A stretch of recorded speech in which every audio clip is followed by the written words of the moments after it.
بسم اللہ الرحمن الرحیم۔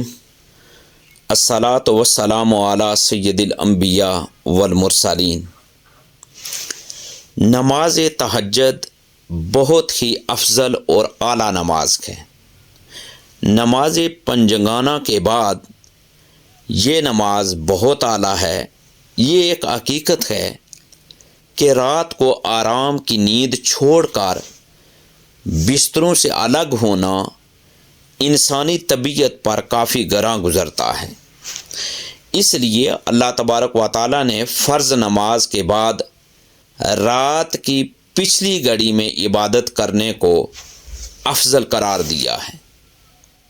قرآن و حدیث کی روشنی میں اس نماز کی بڑی فضیلت ہے۔ نماز تہجد جو ہے یہ صلاۃ اللیل کی ایک قسم ہے۔ فرق صرف اتنا ہے کہ اس کے لیے سونا شرط ہے۔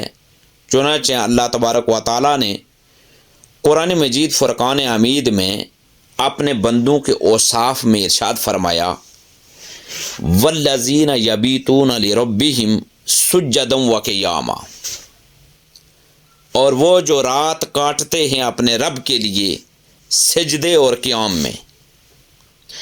ایک اور مقام پر یوں ارشاد فرمایا اور فرمایا تتجافی جنوبہم عن المضاجع یدعون ربہم خوفا وطمعا، ان کی کروٹیں جدا ہوتی ہیں خوابگاہوں سے اور اپنے رب کو پکارتے ہیں ڈرتے اور امید کرتے۔ جن لوگوں سے خدا خوش ہوتا ہے۔ دیکھیں حضور تاجدار کائنات صلی اللہ علیہ وآلہ وسلم کی حدیث پاک، جس کے راوی ہیں حضرت سیدنا حضرت عبداللہ ابن مسعود رضی اللہ تعالیٰ عنہ، وہ روایت کرتے ہیں کہ حضور تاجدار کائنات صلی اللہ علیہ وآلہ وسلم نے ارشاد فرمایا، ہمارا رب دو شخصوں سے بہت خوش ہوتا ہے۔ ایک وہ شخص جو اپنے بستر، اپنے لحاف، اپنے پیاروں، اپنے گھر والوں کے درمیان سے کود کر نماز کے لیے کھڑا ہو۔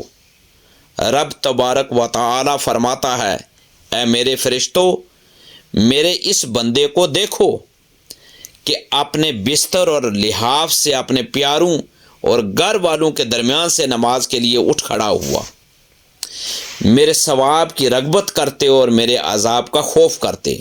اور ایک وہ شخص جو اللہ کی راہ میں جہاد کرے تو اپنے ساتھیوں کے ساتھ بھاگ جائے، پھر غور کرے کہ اس پر بھاگنے میں کیا عذاب ہے اور لوٹنے میں کیا ثواب ہے تو لوٹ پڑے، حتیٰ کہ اس کا خون بہا دیا جائے۔ تو رب تعالیٰ فرشتوں سے فرماتا ہے، میرے بندے کو دیکھو، میرے ثواب سے رغبت اور میرے عذاب سے خوف کرتے کہ ہوئے وہ لوٹ پڑا ہے، حتیٰ کہ اس کا خون بہا دیا گیا ہے۔ دیکھیں حضور تاجدار کائنات صلی اللہ علیہ وآلہ وسلم کے متعدد اقوال ہیں اور احادیث مبارکہ ہیں۔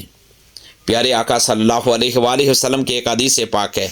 پیارے آقا صلی اللہ علیہ وآلہ وسلم نے فرمایا، بے شک رات میں ایک ایسی ساعت ہے جس میں مسلمان بندہ جب اللہ کریم سے دنیا اور آخرت کی کوئی بلائی مانگتا ہے تو اللہ تبارک و تعالیٰ اسے وہ بلائی ضرور عطا فرماتا ہے، اور یہ ساتھ ہر رات میں ہوتی ہے۔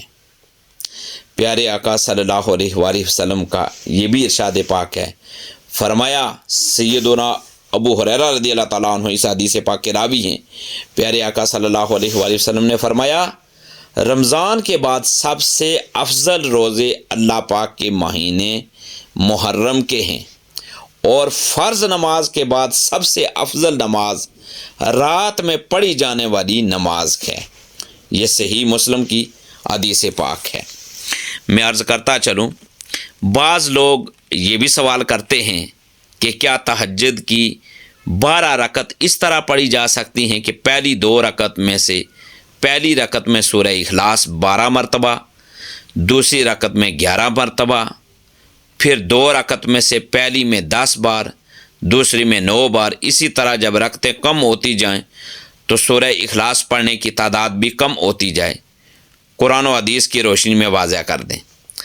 دیکھیں، نماز کے اندر سورہ فاتحہ کے بعد انسان جتنی چاہے قرات حسب استطاعت کر سکتا ہے، جیسا کہ آپ صلی اللہ علیہ وآلہ وسلم نے ایک آدمی کو نماز کی تعلیم دیتے ہوئے فرمایا، جب تم قبلہ رو ہو جاؤ تو سورہ فاتحہ پڑھو اور اس کے بعد جو چاہے قرات کرو۔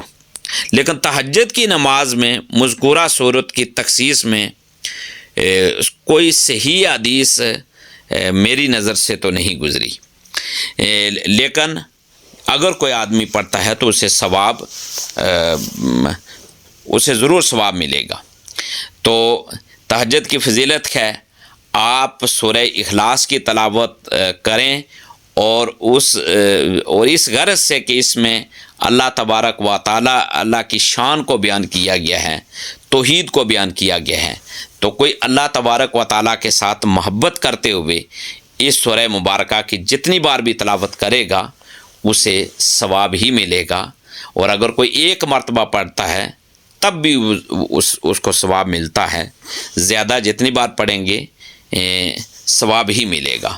اللہ تبارک و تعالی ہمیں زیادہ سے زیادہ علم دین اور دین اسلام کی سنہری تعلیمات کو جاننے، سمجھنے اور اس پر عمل پیرا ہونے کی توفیق اور ہمت عطا فرمائے۔